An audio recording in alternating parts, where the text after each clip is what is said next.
So, um, we're going to be taking on Cy Twombly, and this is a real challenge for me to try and talk about. Um, I, you know, I have known his work for many, many years. It's sort of been something which I've looked at sort of peripherally. He's always been kind of over there on the side and intrigued me, but I never really dug into his work in the way that it deserves. So we're going to scratch the surface, and you'll find out how funny a statement like that is once we get into the work.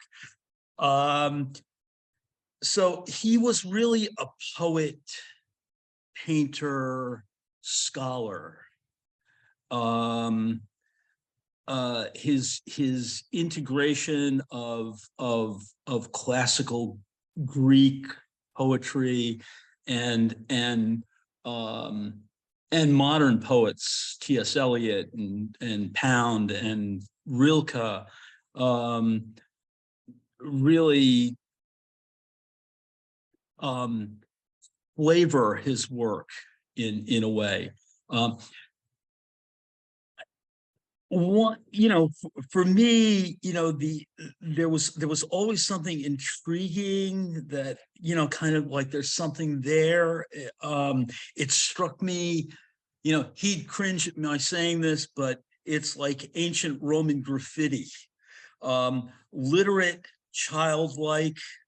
The name of this show that's coming to the Boston Museum of Fine Arts is Making the Past Present. And that's really an appropriate title for the show. They're monumental, large scale. At the same time, they're really ephemeral pieces in many ways. But we're gonna dive in. So I'm gonna hop to the end. These are late paintings, but I really wanted to give you some idea of where we're going before we go on this journey. Okay, so this is a quote from T.S. Eliot. What we call the beginning is often the end. And to make an end is to make a beginning. And the end is where we start from.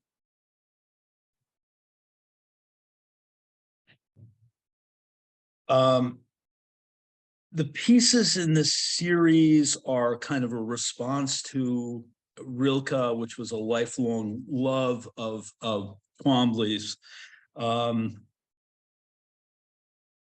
It's one of his favorites. These pieces, they're large scale, they're powerful, and yet they kind of dissolve. These splattery, drippy paintings appear easy, like there's that old cliche, oh, my child could do that. Well, you're talking about pieces that are 99 inches tall by 291 inches long. This is, on the right, you see an installation taking place in one of the shows. And so you get the idea. These things are monumental scale. And if you've ever painted with acrylics, you know that painting wet into wet can turn into mud really quickly. And this guy had the technique that would allow these colors to really continue to hold their own, and they're very wonderful late flowering in his career. Okay, so I'm gonna now step into doing a little quick bio so that you have some idea where he's from and what this is about. He was born Edwin Parker Twombly in 1928 and died in 2011 at age 83. He was born in Lexington, Virginia, and died in Rome. His education, he went to the School of Museum of Fine Arts in Boston, which is one of the reasons why this show is coming to Boston. He studied at the Washington and Lee University, which is now, I believe, the University of Southern Virginia or something like that, but I'm not sure about that. He studied at the Art Students League, went to Black Mountain College. He married in 1959 to Tatiana Franchetti, which is basically, she was the daughter of a very wealthy, so basically a very aristocratic Italian family. So they married in 59. They had one son, and later, actually from 1964 till his death in 2011, Twombly had a lover partner, Nicola Del Rosco. I'm not sure about what I'm saying right now as far as his I can't pronounce his last name well, but so he remained married, but also had a lover. What you're seeing in the picture right here is actually a picture of him with Rauschenberg. Basically, Twombly had a very profound influence on a lot of younger painters. He was partnered up with Rauschenberg and Jasper Johns, and they were actually, in the 50s thought of as the avant-garde and the beginnings of pop. But Twombly's graffiti-like style has had a really profound effect on people like Julian Schnabel and of course there's Basquiat and a number of others who have been profoundly influenced by this guy's work. So let's see. Lexington, Virginia. His nickname was Cy because his father was like really a baseball fan and loved Cy Young, so they nicknamed him Cy. He began studying, painting when he was a child, and then went on to college. Basically, he got a scholarship to go to the Art Students League, and there he met Robert Rauschenberg, and he applied for a grant to study abroad, and he and Rauschenberg went to Italy, and that's what you're seeing here is a photograph from that original trip. As soon as he hit Italy, Rauschenberg said he started to go to flea markets and buy these scraps of kind of sculpture and artifacts that were not really valuable. They were kind of fragments and pieces, but fragments and pieces have a lot to do with Twombly's work, as you will see, and it's this lifelong collection of antiquities that are embedded in his work. Okay, so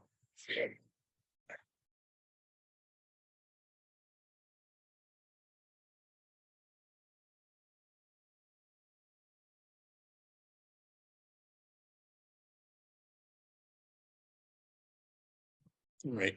So what we're going to do is move on here. And okay, on the upper left is a Rauschenberg piece that was done in 1952, just to give you some idea of what he was fooling around with. In the lower left-hand corner is a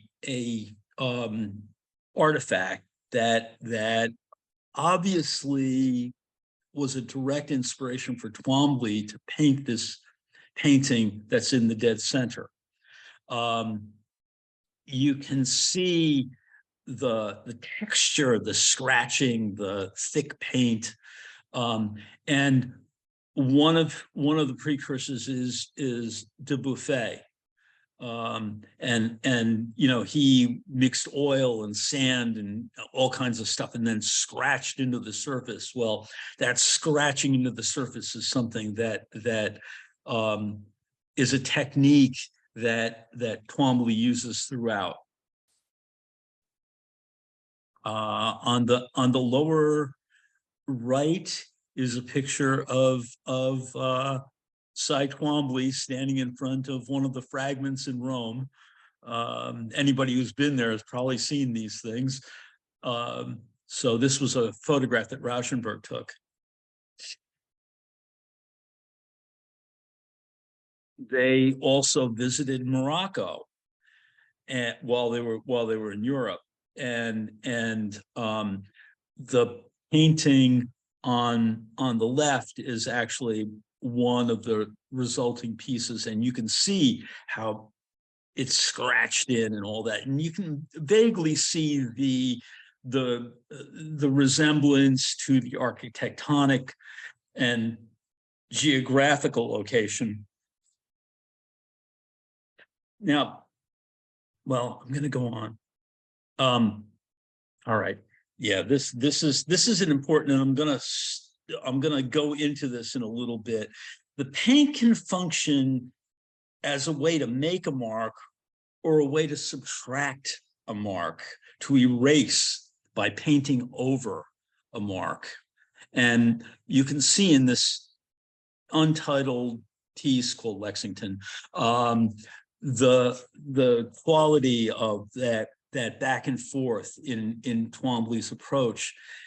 And I wanted to bring up the Giacometti to, let me see if I can get the zoom in here. Okay.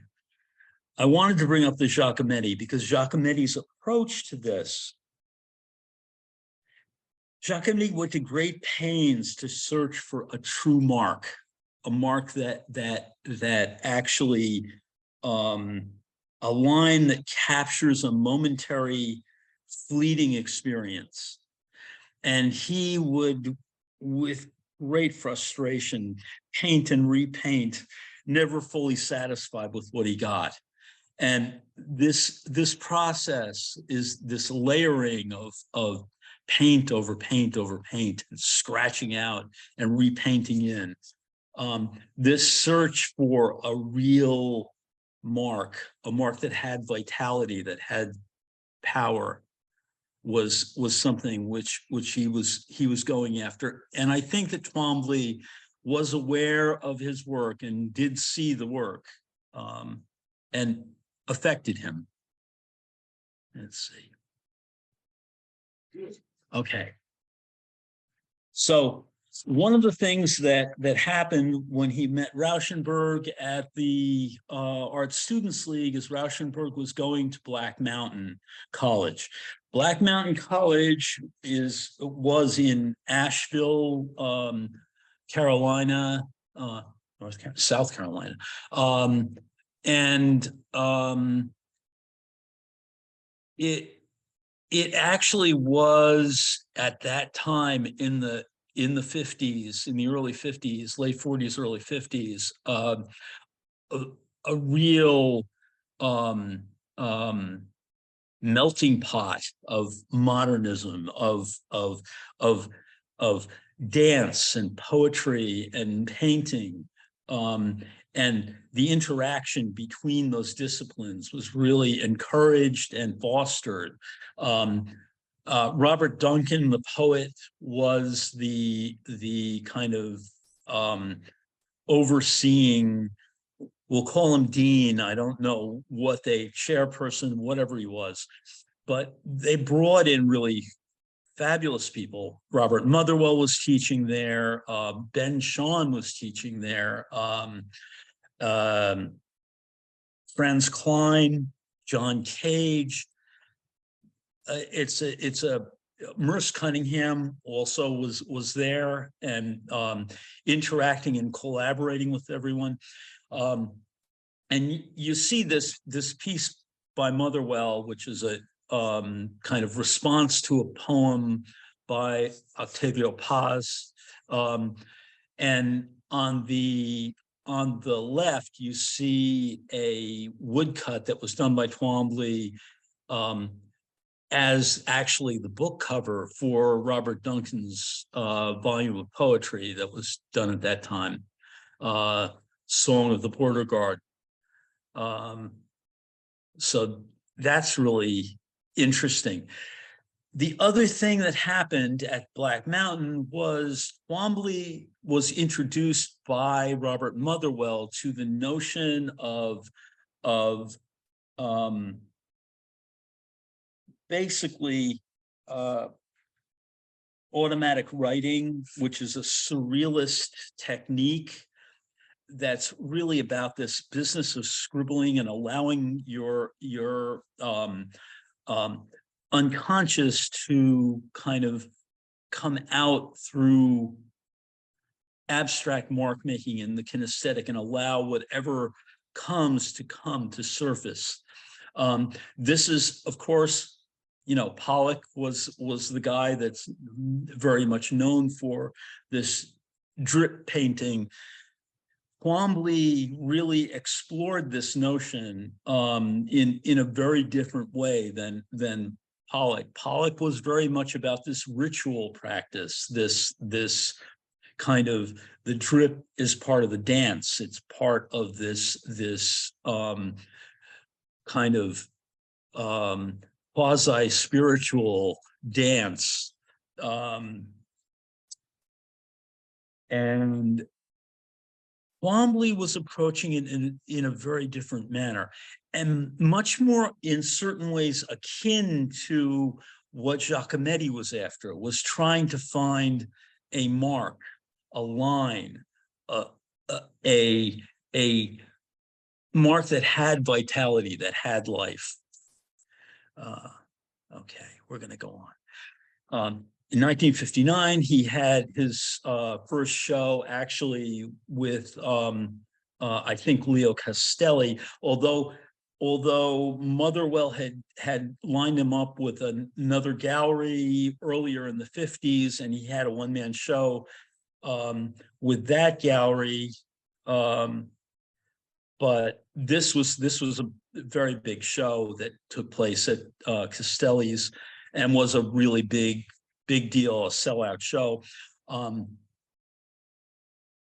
Olympia on the left, on the right, excuse me, on the right was actually, I'm gonna pull up the zoom on this so that you can get a little bit closer. Let's see, zoom in.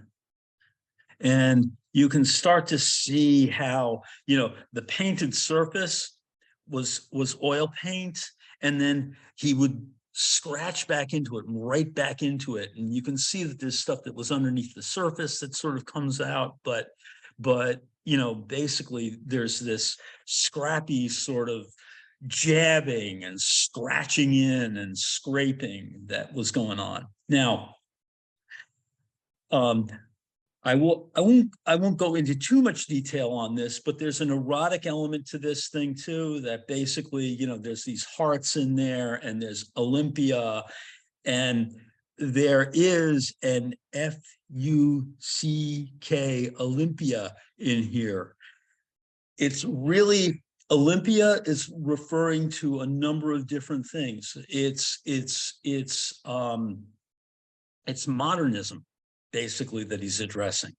Um, uh, Manet's painting the Olympia, you know, there's this, that was the beginnings of modernism. And this is kind of a postmodernist approach to putting things on canvas. It's this surface and reference. But it's also a, you know, gods and goddesses. It's the immortals, you know, he's saying something. These heart shapes are they're both hearts and maybe they're buttocks. I've heard from someone, but I don't know. I don't know what he had in mind, but you know, that's sort of um a set of things that were going on in this work. The fact that it was this graffiti stuff, this crazy mark making, it was a big thing. A lot of people had, you know, been influenced by it. It was a kind of a breakthrough.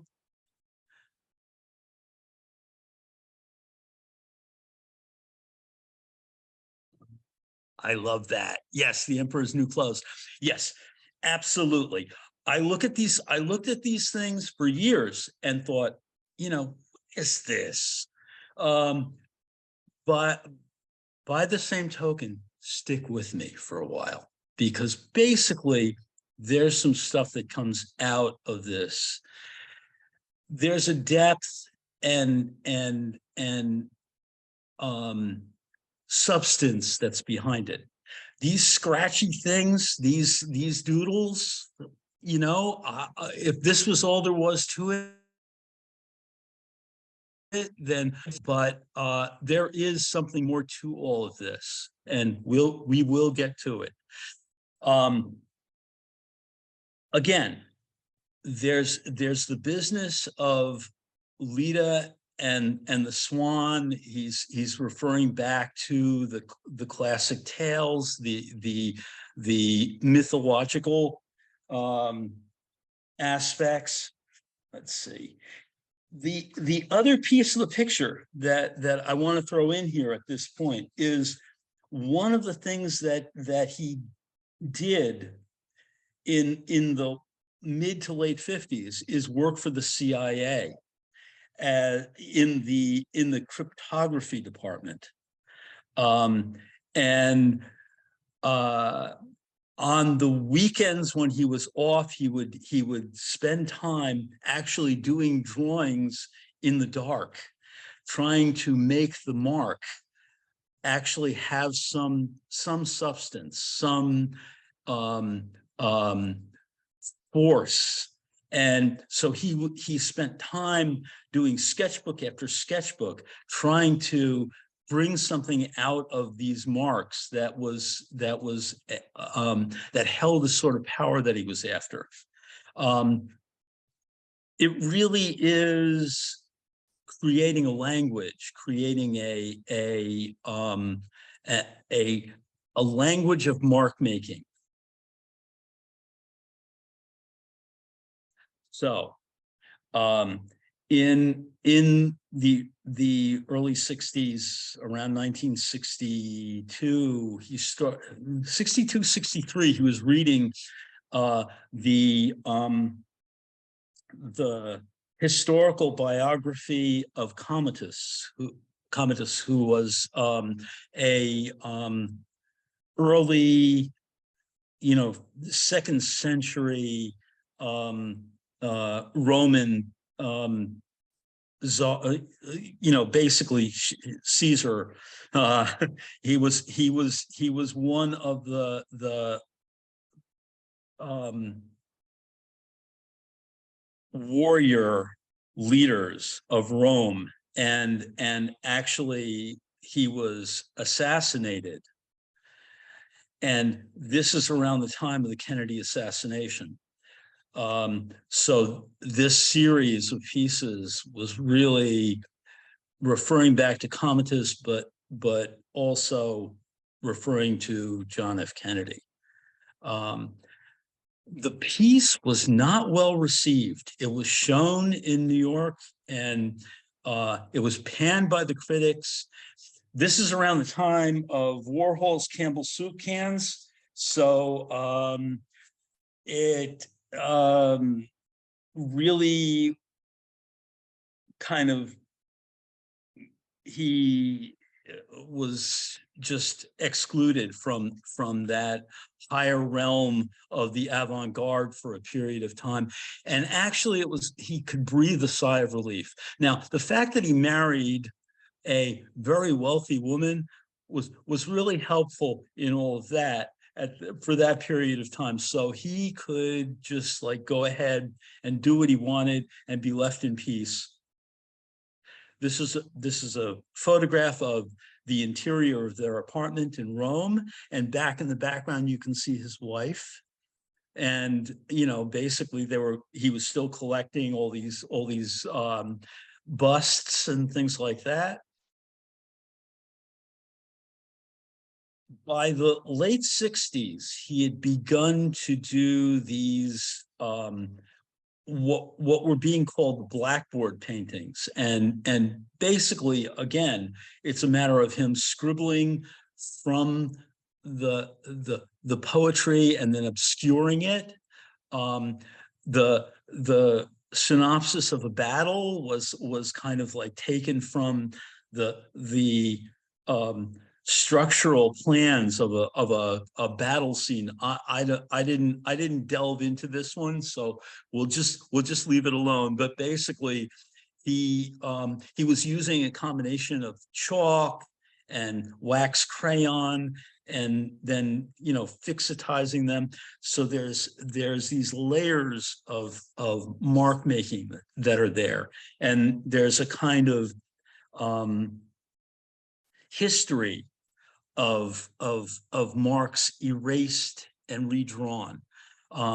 This is this business of the archaeological dig as a source.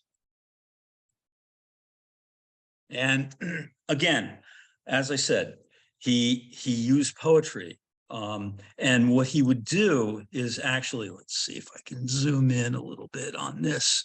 So he would edit the poems. He would take them and kind of take them down to essential words for himself and use that.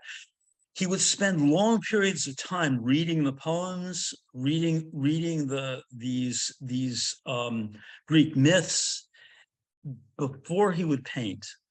He would do drawings on paper and things like that, but there were long periods where he would spend just looking out the window and reading and just gathering information and gathering energy. And then he would kind of explode out into these larger scale pieces. One of the things that's impossible for us to get in a slide presentation like this is the scale of these pieces and the scale of the mark making and the power of being in a room with one of these pieces. I've seen some, and I want to see more. I definitely want to go and see the show up in Boston when it gets here.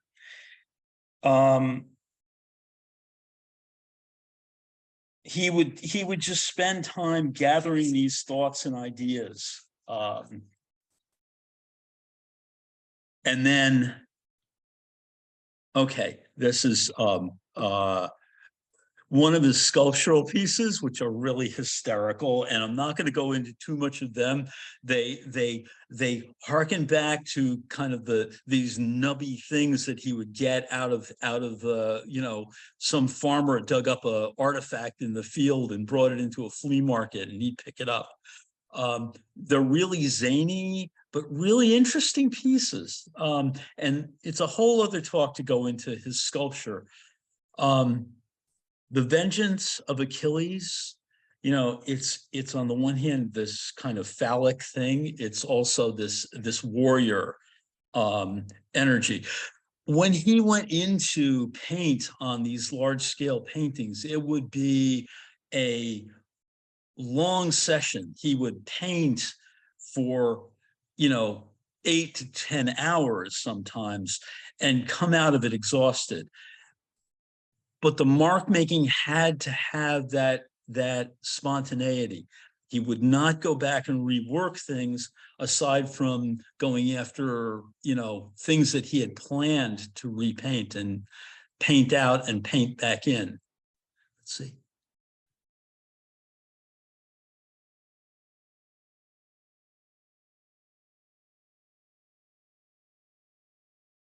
So again, the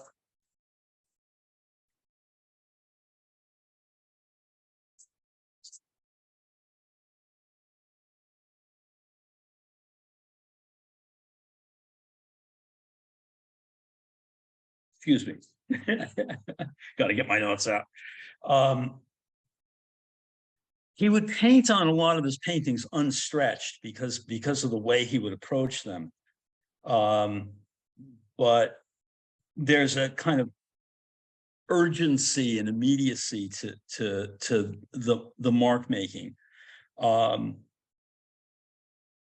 So again, grounded in this mythological stuff, it's kind of like he's putting these names down and evoking the gods and goddesses.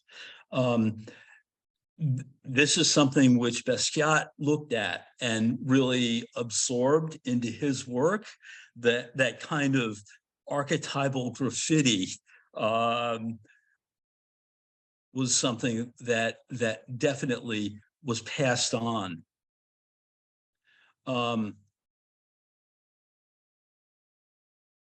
Twombly was grounded in a kind of mythological presence. These two pieces in the corner are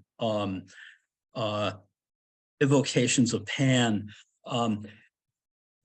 When you look at somebody like Paul Klee, and I'm gonna pull up the zoom.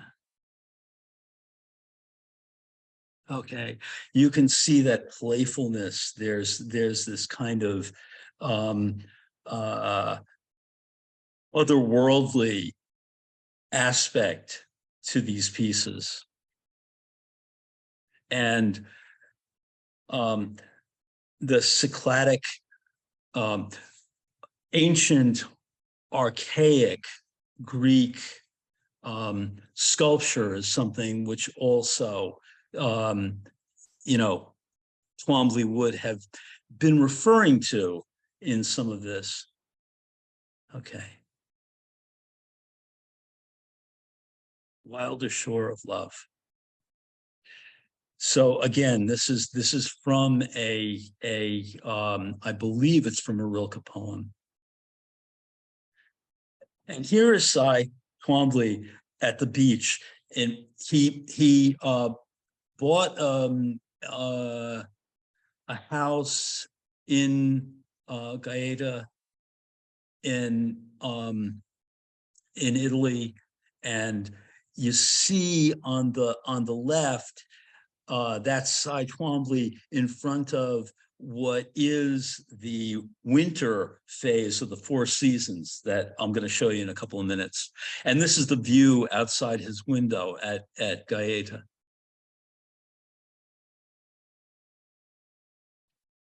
Okay, and this piece on the far right is that painting that was inside his studio. So this is the Four Seasons. There's this heavily painted surface, these impastos. We can't see it here. Basically the presence of these paintings is quite remarkable. The way the paint is applied, there's a shimmering quality to what he was able to achieve.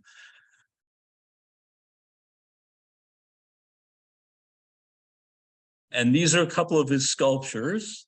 A lot of his sculptures he painted with white paint. They would have that the quality of a archaeological find, but all very abstract.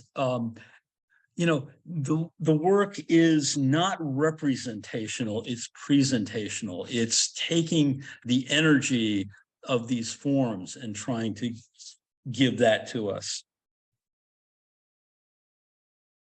Okay. And the ships crossing the river Styx is something which actually appeared earlier in his uh, in his work, but they become more and more prominent, dealing with mortality, dealing with death, dealing with uh, Eros and Thanatos, the vitality of that primordial force, and dealing with the passing of time, this business of the kind of eternal present that he's trying to find his way into with these pieces.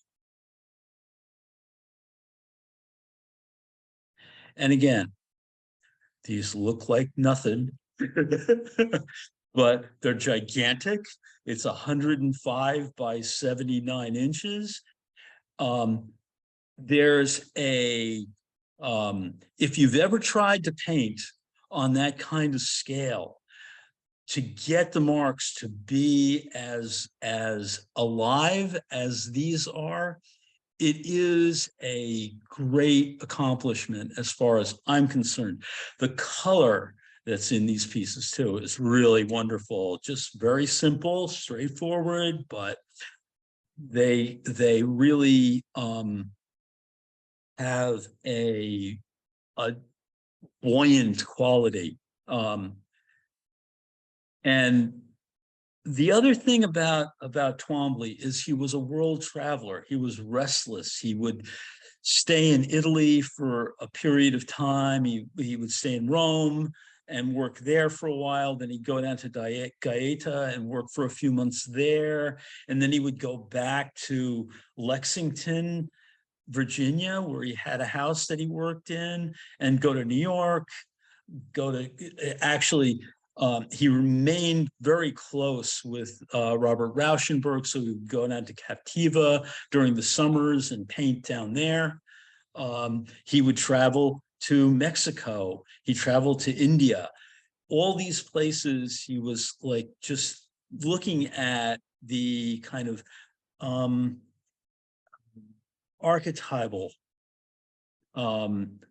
remnants of culture and trying to take that in and do something with it.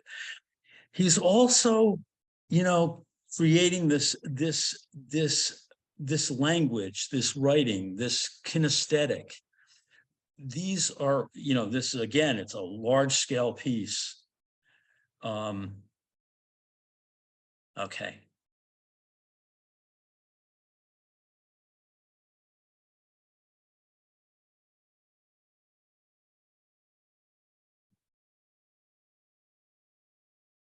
I'm going to keep moving on because, okay, here is a really large scale piece that's actually at the Menil Museum down in Houston. They created an entire wing to contain his work.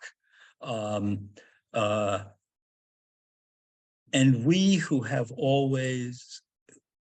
we who have always thought of happiness climbing would feel an emotion that almost startles when happiness falls.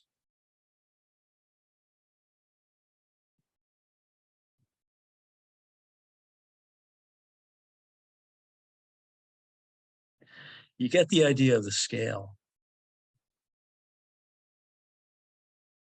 Okay. And this is a late group of pieces that are called A Scattering of Blossoms. There, after peonies, there's a Greek myth about one of the gods being turned into a peony to protect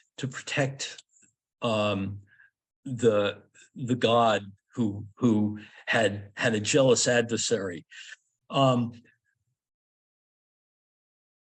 And there's a quote down here. Oh, I'm gonna go back. Let me see if I can get the zoom up. Okay. From the heart of the peony, a drunken bee.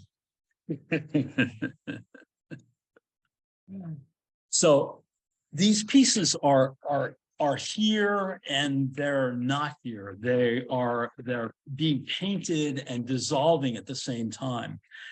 They're dripping down.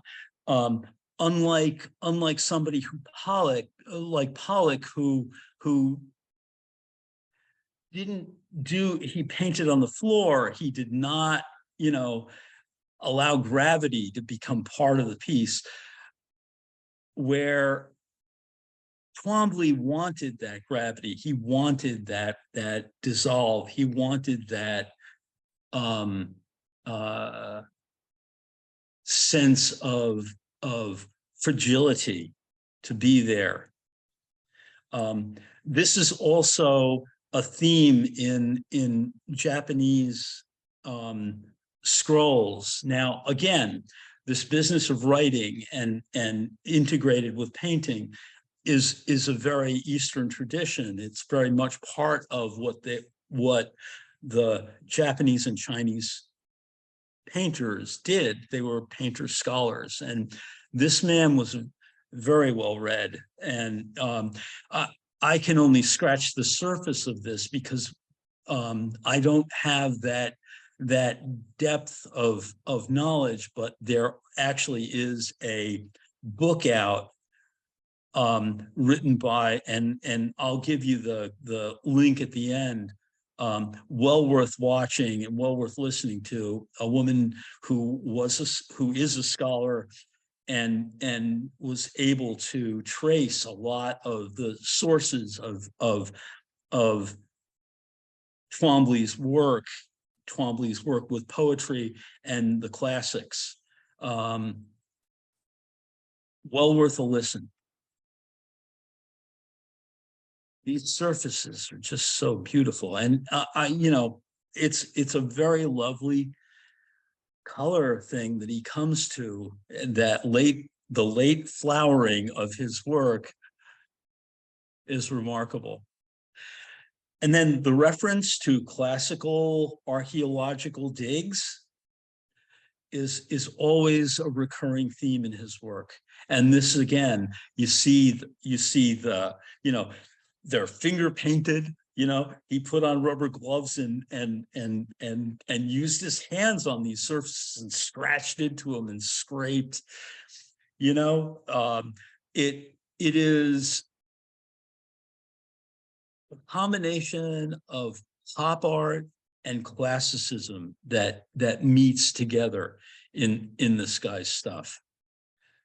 It's no wonder that he and Rauschenberg were such close friends. And here's Cy. And again, you see the repeat, the serial business of the repeat image of the boat sailing the river. And then there's these lovely roses. And again, very large scale. Rose, brief is its beauty.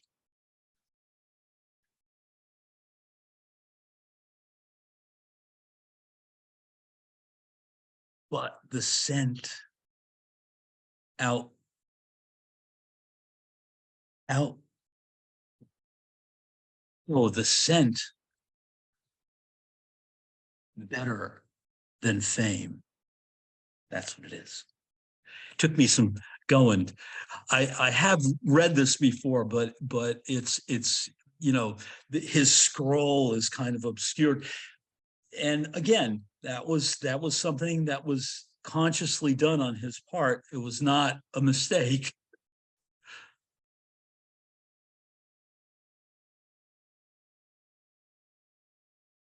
And you get some idea of the scale of these pieces. There was a big show of these pieces at Gagosian.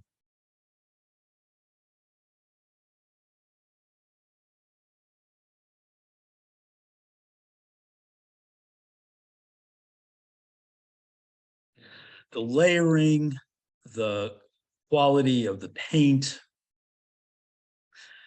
You can see in this piece, this detail. Let's see. I'm going to go in. You can see the nuance of how those layers went on there. He was really this is a remarkable feat. And unless you've tried to deal with paint in this way, this wet into wet business that he's dealing with the acrylics, you have no idea how hard it is to attain this kind of freshness. Working on a large scale, it can turn into mud so easily.